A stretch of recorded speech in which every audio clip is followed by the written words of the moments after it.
Vamos começar, então, logo falando dessa questão das privatizações. Eu queria começar pelo irmão Ciro. Ciro, a gente vê hoje uma pandemia, e esse profeta da ignorância que está de plantão no Palácio do Planalto, incentivar, alimentar, todo tipo de consumo às instituições científicas, médicas, às normas internacionais.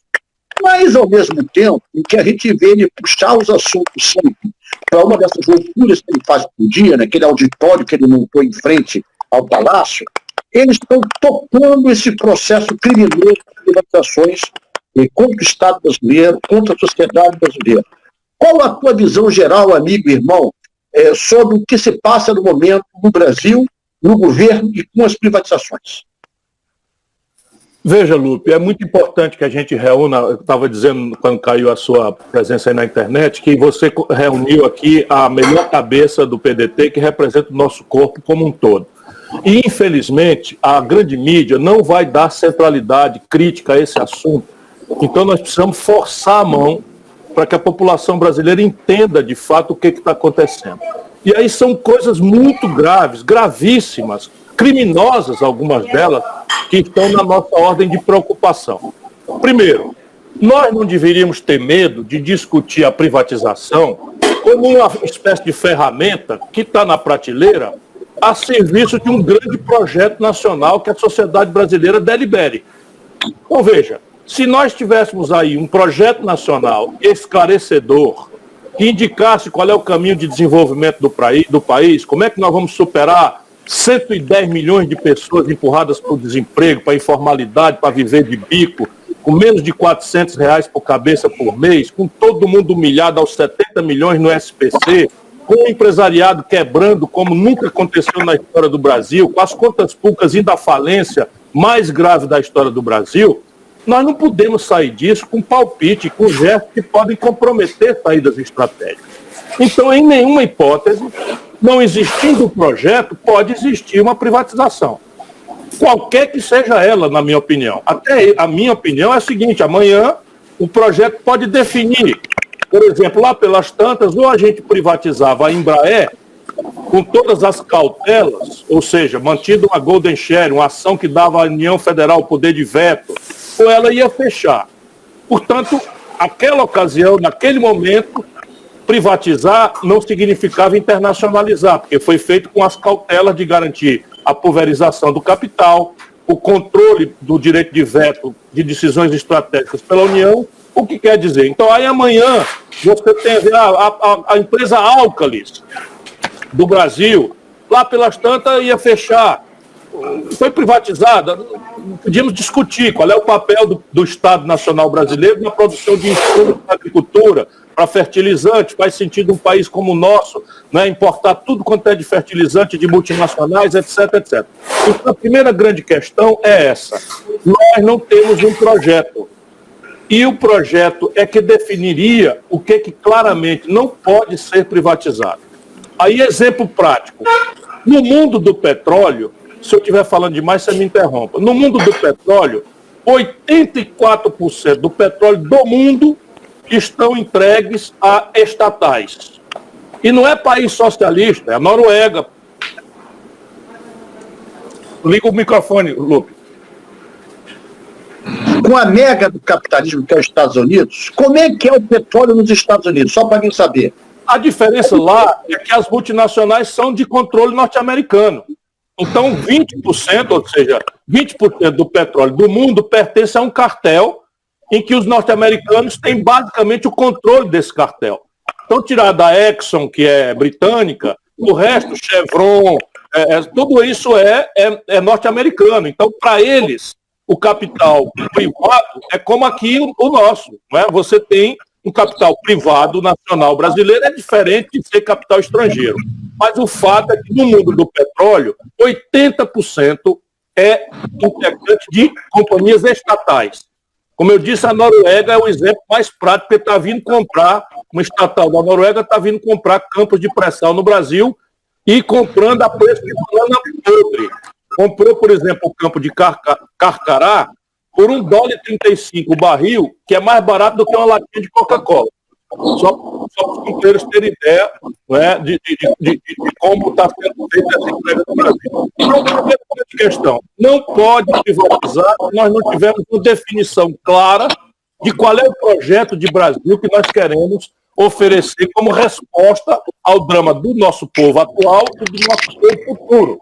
Lembrar que nascem 2 milhões de bebês por ano no Brasil e nós não temos o direito de comprometer o futuro destas multidões de brasileiros que estão aí precisando de atenção materna e infantil e depois de um lugar para trabalhar de maneira decente, por um salário decente, nas novas práticas sofisticadas que hoje nós não estamos oferecendo aos jovens brasileiros. Então essa é a primeira questão. Segundo, a hora de privatizar definitivamente não pode ser essa agora. Por quê? Porque no último semestre, meus líderes, no último semestre, janeiro a junho, fim de junho, o Brasil experimentou a maior fuga de capital externo da história do Brasil. 38 bilhões e 700 milhões de dólares foi o saldo negativo da conta corrente do Brasil com o estrangeiro. Qual é a razão específica disso? Aversão a risco. Ou seja, o Brasil, e a gente que tem conexões lá fora sabe, é só ler os editoriais do Financial Times, do Economist, do New York Times, eles estão falando cobras e lagartos do Brasil em função da tragédia com que o Bolsonaro está administrando, ao genocídio com que ele está administrando a pandemia, mas também do colapso econômico do Brasil que a gente pode descrever aqui. Portanto, a dívida pública brasileira está galopando para 100% do PIB, o déficit primário esse ano para 917 bilhões de reais, por números, e o colapso da economia brasileira, todo mundo está vendo lá fora, e o que está passando e nem sequer um plano para enfrentar isso. Portanto, a aversão a risco, mal comparando, Lupe, é como se a gente tivesse um quarteirão de casa pegando fogo pelos 3 lados. Falta um lado pegar fogo, os bombeiros estão cercando o quarteirão para apagar o fogo, esses fogos todos que eu descrevi aqui, e alguém resolve botar uma placa de verdes numa casinha que está na esquina do quarteirão pegando fogo. O que a pessoa está fazendo? Ela está botando a casa para vender num momento de extremo risco e desvaloriza essa casa para o menor valor que ela pode ter. Ou seja, Ciro, eles estão botando gasolina no fogo. Mais grave, Lupe, mais grave ainda, porque se eu tenho a casa no quarteirão de risco máximo, o preço da casa vai para nada. Então o que é que faz? Só vem comprar um especulador que vai matar. Vai dizer, olha, a sua casa valia R$1 milhão, né, antes do incêndio, agora está valendo 10 mil. Assim mesmo, 10 mil reais. 0,01%. Se você quiser, está aqui os 10 mil reais e me entrega, ou então fica aí para correr o risco se a casa vai pegar fogo ou não. Então, em nenhuma hipótese, a não ser uma hipótese criminosa de ladroeira grossa, né, se explicaria você vender ativos numa hora em que o quarteirão pegando fogo, a casa está, pela maximização de risco, valendo o menor valor histórico, enfim. Como não há capital privado no Brasil suficiente para comprar, não é? A não ser que seja como eles fizeram na BR Distribuidora. A BR Distribuidora, que valia bilhões, o que eles fizeram? Venderam nessa hora crítica, e esse é outro assunto que eu quero chamar a atenção, venderam nessa hora crítica, e aí um pool de bancos que não tem nada a ver com petróleo, nada a ver, não tem experiência, não quer ficar no negócio, comprou um pool de bancos aqui do Brasil. Comprou a BR Distribuidora para especular.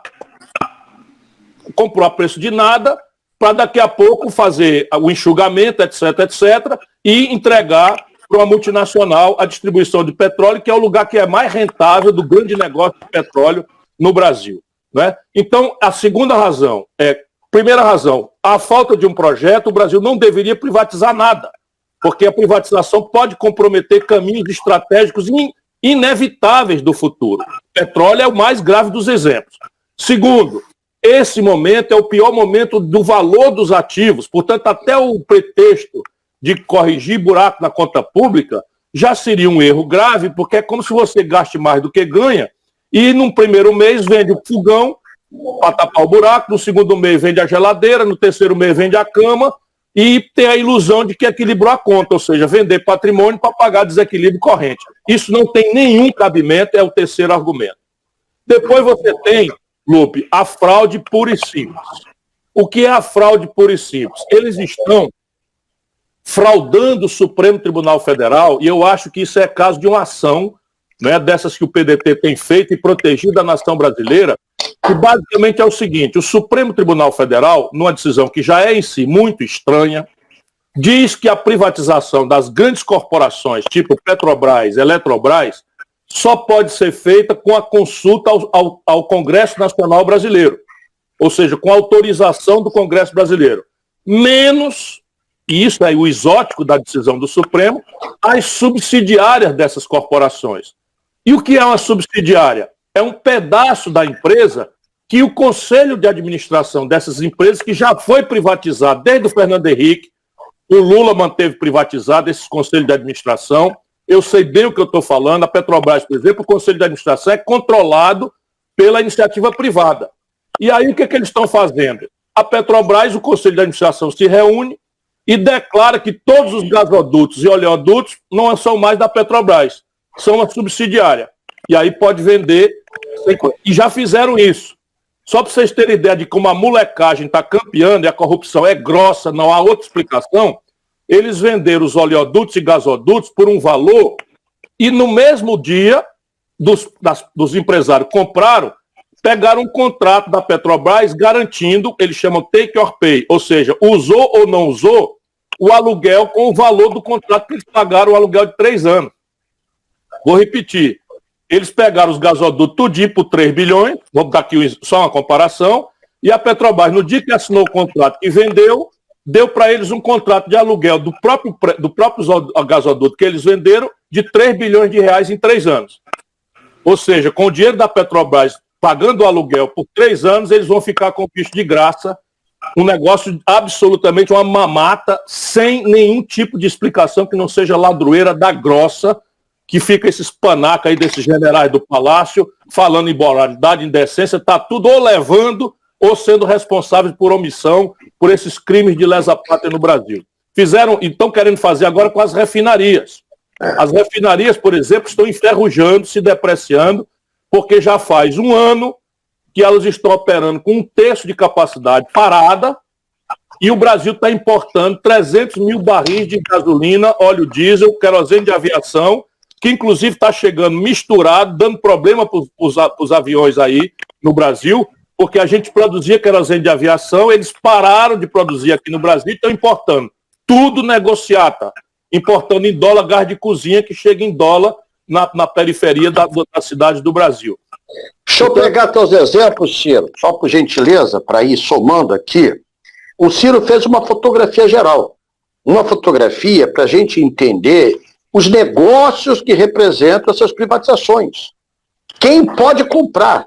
Não tem brasileiro nisso. Não tem empresa nacional nisso querendo comprar. E os próprios bancos são, na sua grande maioria, nós temos 3 bancos no Brasil, 3 grandes bancos no Brasil, eles são grupos que também são testes de ferro do sistema financeiro internacional, eles sobrevivem, e hoje o Brasil é onde no mundo se ganha mais dinheiro no sistema financeiro. Não tem outra pátria no mundo onde o sistema financeiro dê tanto lucro quanto no Brasil.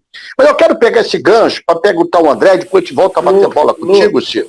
Antes de... Lupe, por não? gentileza, antes da pergunta, só para a gente atualizar aqui, o PDT, Ciro, já entrou, o Lupe assinou a ação direta de inconstitucionalidade número 6241, que trata o assunto das privatizações.